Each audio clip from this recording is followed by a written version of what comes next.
Assalamualaikum warahmatullahi wabarakatuh. Di video ini kita akan membahas tentang aktivasi dan diferensiasi sel limfosit T. Proses aktivasi dan diferensiasi sel limfosit T merupakan proses yang kompleks.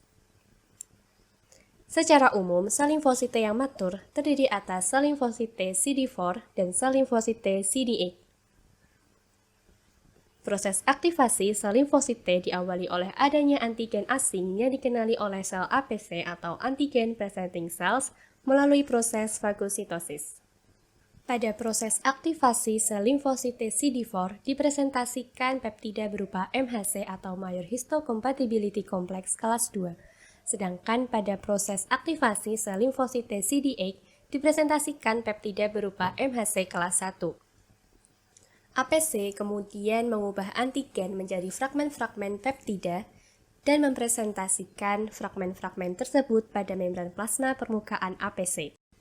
APC yang telah termodifikasi ini kemudian melakukan migrasi ke limfonodi terdekat untuk mempresentasikan keberadaan antigen ke sel limfosit T naif. Proses aktivasi sel limfosit T naif menjadi sel limfosit T matur membutuhkan 3 jalur persinyalan utama. Pertama, sel limfosit T naif akan mengenali APC dan antigen melalui CD3 kompleks reseptor. Kedua, sel limfosit T naif membutuhkan kostimulator sebagai penguat sinyal pertama dan memperkuat adesi atau penempelan sel T dan APC. Jika tidak ada kostimulator, maka sel limfosit T tetap dalam kondisi inaktif atau anergi. Salah satu kostimulator dapat berupa CD80, CD86, dan CD28.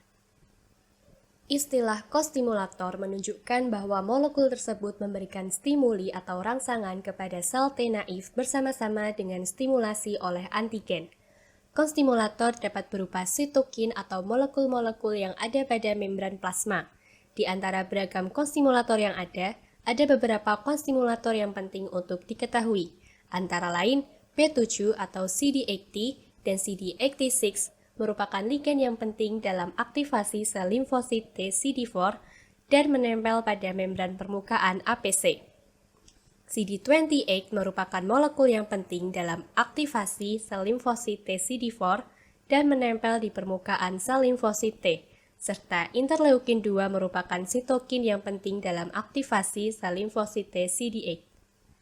Adanya kedua sistem persinyalan ini mengaktifasi beberapa jalur persinyalan transduksi intraselular. Salah satunya adalah jalur kalsium dan kalsineurin. Aktivasi dari kalsineurin ini menyebabkan NF-ATC menjadi aktif. Lalu aktif NF-ATC akan berpindah ke dalam nukleus dan menyebabkan terjadinya aktivasi dari gen yang mengkoding sitokin interleukin 2. Jalur persinyalan ini akan menyebabkan sel limfosit T teraktivasi dan menghasilkan sitokin berupa interleukin 2 yang akan melekat pada reseptor spesifik berupa CD25 pada permukaan sel limfosit T lain untuk mengaktifkan mammalian target of rapamycin atau mTOR, serta melalui jalur persinyalan ini akan menyebabkan aktivasi dari sel limfosit B yang bergantung pada sel limfosit T. Perlekatan interleukin 2 pada reseptor spesifik akan menyebabkan aktivasi jalur persinyalan yang ketiga, yaitu berupa proliferasi dan diferensiasi pada populasi sel limfosit T.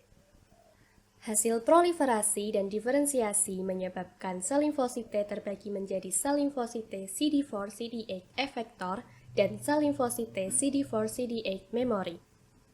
Sel limfosit T CD4 efektor akan berdiferensiasi menjadi beragam jenis sel limfosit T helper, contoh TH1, TH2, dan Treg, yang masing-masing akan memiliki fungsi spesifik sebagai sistem kekebalan tubuh dalam menghadapi patogen.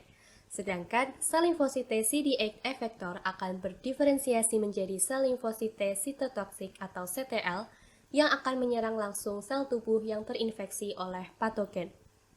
Sedangkan sel limfosit T CD4 CD8 memori berfungsi sebagai memori atau ingatan.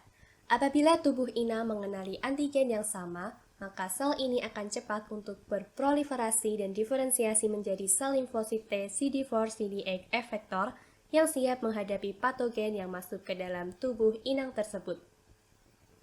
Demikian penjelasan tentang aktivasi diferensiasi sel limfosit T. Semoga video ini dapat bermanfaat. Sampai jumpa di video selanjutnya. Wassalamualaikum warahmatullahi wabarakatuh.